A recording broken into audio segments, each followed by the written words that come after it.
বলেন তো দেখি আজকে আমি এটা কী রান্না করছি, মাছ নাকি মাংস? তো উত্তরটা আপনাদের কাছেই চাই। আর অবশ্যই ভিডিওটা দেখতে দেখতে আপনারা বুঝেই নেবেন যে আমি কী রান্না করছি। আসসালামু আলাইকুম, আপনারা সবাই কেমন আছেন? আশা করি আপনারা সবাই ভালো আছেন। আলহামদুলিল্লাহ আমিও ভালো আছি। এই যে দেখতেই পাচ্ছেন, এটা দেখে বুঝেই ফেলবেন যে আমি কী রান্না করছি। আমি এখানে পাঙ্গাস মাছটা সুন্দরভাবে ছিলে লবণ দিয়ে ধুয়ে এখানে টুকরো টুকরো করে নিয়েছি, পুরো মুরগির মাংসের মতন করে। তো কীভাবে ছিলেছি সেটা আমি দেখাইনি, যদি কেউ দেখতে চান অবশ্যই আমি সেটা শেয়ার করব, দেখিয়ে দেবো। তো এটাকে আমি সুন্দরভাবে ধুয়ে লবণ আর হলুদ মরিচ দিয়ে মাখিয়ে হালকাভাবে এটাকে আমি ভেজে নেব। তো স্বাদটা হতে পারে পাঙ্গাস মাছ, কিন্তু স্বাদটা পাবেন পুরো মুরগির মাংসের মতন।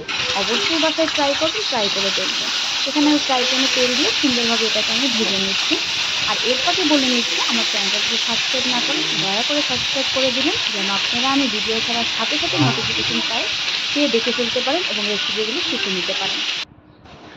তো লাইক কমেন্টস করে সবসময় আমার পাশে থাকবেন এবং ভিডিওগুলো ভালো লাগলে শেয়ার করে দিন। বাসায় অবশ্যই ট্রাই করবেন, ট্রাই করে আমার কমেন্ট করে জানাবেন যে আমার রেসিপিগুলো আপনাদের কাছে কেমন লাগছে।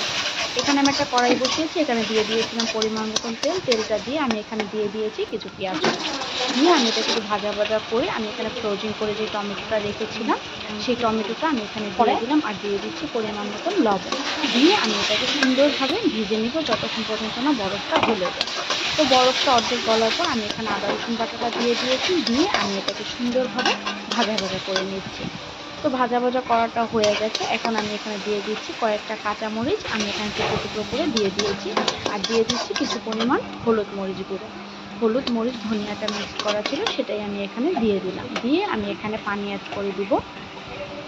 পানিটা অ্যাড করে আমি এটাকে সুন্দরভাবে কষিয়ে নেব যেন উপরে তেলটা চলে আসে। তারপর আমি এখানে করব, পাঙ্গাস মাছ কখনোই খাইনি বা খেতামও না। একদিন আমার বাসায় এভাবে পাঙ্গাস মাছটা রান্না করেছিল, আমি বুঝতেই পারিনি যে এটা কি পাঙ্গাস মাছ ছিল নাকি মুরগির মাংস ছিল।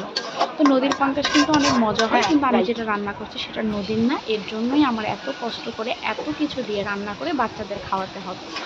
তো যাই হোক, এখানে আমি সুন্দরভাবে মাছগুলো ভেজে রেখেছিলাম সেটা আমি এখানে দিয়ে দিলাম, আর এখানে আমি দিয়ে দিয়েছি জিরে গুঁড়ো দিয়ে আমি এটা সুন্দরভাবে কষিয়ে নিচ্ছি। কষানোটা হয়ে গেলে আমি এখানে অ্যাড করে দেব পানি, দিয়ে আমি একদম সুন্দরভাবে ভুনা ভুনা করে মাখা মাখা করে নামিয়ে নেব যখন উপরে তেলটা চলে আসবে।